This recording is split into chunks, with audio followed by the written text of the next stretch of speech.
The media cycle is saturated with kinetic displays. U.S. Central Command broadcasts footage of F-15 and A-10 jets conducting strikes. Headlines report on Israel being on maximum alert as Washington weighs escalation with Iran. This is the architecture of distraction. It focuses the world on launch signatures and blast radii, the mathematics of 20th century warfare. This framework is a liability. The assumption of a strength-on-strength conflict is obsolete. The primary strategic vector is no longer explosive. It is silent. The perceived weaker actor is incentivized to bypass the kinetic fight entirely and target the nervous system of the global order. The target is not a carrier group. It is the network of undersea fiber optic cables that carry over 95% of all international data and trillions in daily financial transactions. CSIS reports confirm that these nodes are catastrophically vulnerable to physical disruption. This is not a cyber attack. It is a physical severing. Simultaneously, the orbital layer is targeted. The asymmetric lever is not anti-satellite missiles, which create traceable debris fields. The lever is high-energy laser or microwave weapons, ground-based, deployable, and designed for one purpose: to permanently blind reconnaissance and communication satellite sensors. The kill is silent and optically invisible from the ground. This dual-vector attack creates the blind Leviathan, a state with unparalleled kinetic power, but its senses are gone. It cannot route financial data, coordinate military logistics, or verify targeting intelligence. The result is not a lost battle, but a systemic solvency crisis and a launch-on-warning protocol triggered by informational blackouts. The ultimate liability is total paralysis. The motive is not conquest. It is solvency. A state initiates a kinetic event of this magnitude not from a position of absolute strength, but to resolve a terminal domestic liability. Before the first tank crossed the border, the Kremlin was facing a political solvency crisis. CSIS analysis confirms the core liability: the immense political cost of a protracted, unpopular war on the Russian homeland. A conventional, strength-on-strength conflict was mathematically projected to drain the regime's political capital to zero. This is not a war of choice. It is a leveraged buyout of domestic dissent, paid for with kinetic action. Perceived weakness forced a pivot. The blueprint shifted from conventional victory to systemic disruption. If you cannot win the game, you overturn the entire table. This is the pivot to asymmetric levers: economic warfare, proxy escalation, and rhetorical accelerants. This explains the rhetorical overdrive. The narrative of repeated fascism, as cited by the Kyiv Independent, is not a political statement. It is a psychosocial weapon designed to short-circuit diplomacy and enforce zero-sum thinking. It is an asymmetric tool, just like leveraging instability vectors from Syria to the Persian Gulf, forcing adversaries to dilute their focus and capital across multiple fronts. The ultimate objective is to export the solvency crisis. By creating unpredictable escalation chains, the strategy forces Western opponents into a state of permanent crisis management. The goal is to make the cost of containment, economically and politically, a greater liability for them than the war is for Russia. This is not a battle for territory. It is a hostile bid for systemic leverage. The core economic equation of modern warfare has been broken. According to the Royal United Services Institute, a $5 million main battle tank can now be neutralized by a $500 first-person view drone. This is a 10,000 to 1 cost imbalance. This is not a tactical problem, it is a solvency crisis for the entire Western military-industrial model.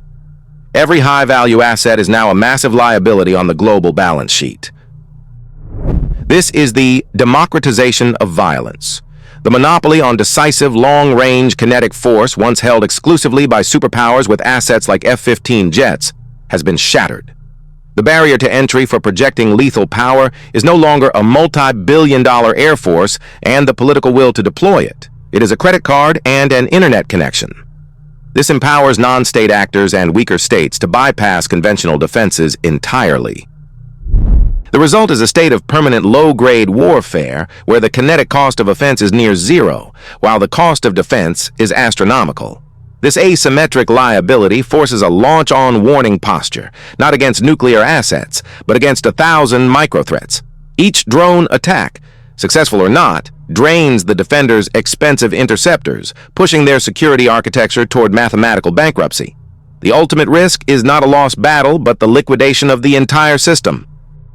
The regional conflicts you are shown are not the real war. They are laboratories. The core strategic reality is no longer strength versus strength, but the deployment of asymmetric levers, economic, proxy, and rhetorical, by actors who perceive themselves as conventionally outmatched. These actions intentionally bypass established protocols, creating unpredictable escalation chains where the final liability is not a lost battle, but total systemic failure. This is not theory. It is documented procedure. U.S. Central Command reports kinetic strikes in Syria utilizing unspecified partner forces. Source number 1. This is the operating model of the Gray Zone, a proxy laboratory for testing tactics with deniable actors. Simultaneously, the Middle East is held at a launch-on-warning posture, with entities like Israel on maximum alert as Washington weighs escalation against Iranian assets. Source number 4. The kinetic cost is secondary. The primary objective is forcing an adversary to bleed resources and reveal their escalation tolerances. The leverage is not always kinetic. Rhetorical weapons, such as framing the Ukraine conflict in absolute terms of repeated fascism, source number 3, are deployed to collapse diplomatic nuance and force a zero-sum choice. According to analysis from RUSI, even economic pressure between allies, such as past coercive proposals regarding Greenland, source number 2, serves as a stress test. It measures the solvency of alliances under unconventional pressure, turning diplomatic relationships into variables in a strategic calculation. Understand the mechanism. These proxy laboratories allow for the calibration of new weapons at a low initial cost. Regional instability is not the cause of the crisis. It is the symptom. It is the necessary staging ground. The mathematical certainty is this: a tactic perfected in the gray zones of Syria or Ukraine will not remain there. The next phase is the deployment of these tested asymmetric vectors against Western domestic infrastructure, supply chains, and financial solvency. The systemic risk is being incubated offshore before it is brought home. The final liability is not a lost asset. It is a solvency crisis at the species level. The decision to trigger systemic failure will not be made in a moment of strength, but in a moment of total blindness. The protocol for this is pre-authored. It is called Launch on Warning. Analysts at CSIS document that the primary vector for peer-state conflict is no longer kinetic. It is the exploitation of protocol. While the media focuses on F-15 strikes in Syria, the actual strategic theater has reverted to Cold War mechanics, a reality echoed in recent territorial disputes. States are being placed on maximum alert, as seen with Israel, creating the precondition for a catastrophic miscalculation. Launch on warning is a doctrine born from mathematical certainty. It assumes an enemy's first strike will target your command, control, and retaliatory capability. You have minutes before your assets are liquidated. The protocol is therefore not to wait for impact, but to launch your own arsenal the second a credible threat is detected. It is a zero-sum calculation. Use your weapons or lose them. This protocol is now the primary vulnerability. A state with perceived conventional weakness does not need to build a superior missile. It only needs to create the illusion of one. A targeted cyber attack, a lever of asymmetric warfare, can blind satellite and radar networks, creating a ghost fleet of incoming threats, or, more effectively, a total information blackout. This is the fog of digital war. The commander is presented with a choice matrix. Option A: the dead signal is a system error, and launching begins global thermonuclear war. Option B: the dead signal means your early warning assets have been destroyed by a decapitation strike, and the failure to launch ensures your nation's total annihilation. The human brain is hardwired to avoid the worst possible outcome. Faced with an unknown variable, the doctrine provides the answer. In the absence of disconfirming data, the warning is real. The fear of hesitation becomes the accelerant. An adversary can weaponize a nation's own defense protocol against itself. This is the blueprint. The next major escalation will not be a visible kinetic strike, but a digital attack on the integrity of information, forcing the opponent to trigger their own systemic collapse.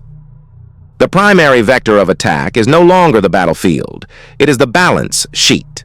Conventional kinetic operations, such as the CENTCOM-announced F-15 and A-10 strikes in Syria, create a mathematical certainty. An opponent facing overwhelming force cannot respond symmetrically without ensuring its own liquidation. This is not weakness. It is a change in calculus. While U.S. and partner forces project conventional power, the target state's response protocol shifts from defense to economic attrition. Facing Washington's strategic ambiguity on Iran escalation, as reported by Reuters, and the high kinetic cost of direct confrontation, the only solvent response is asymmetric. The objective is to impose maximum economic liability with minimum attribution. Analysts at RUSI have long warned that critical national infrastructure, particularly port terminal operating systems and data center cooling facilities, are systemic liabilities. They are intentionally designed as civilian systems and exist outside standard military protocols. An attack on these nodes is not an act of war. It is an act of financial gravity, designed to be deniable. Within the next 12 months, expect a calibration shot.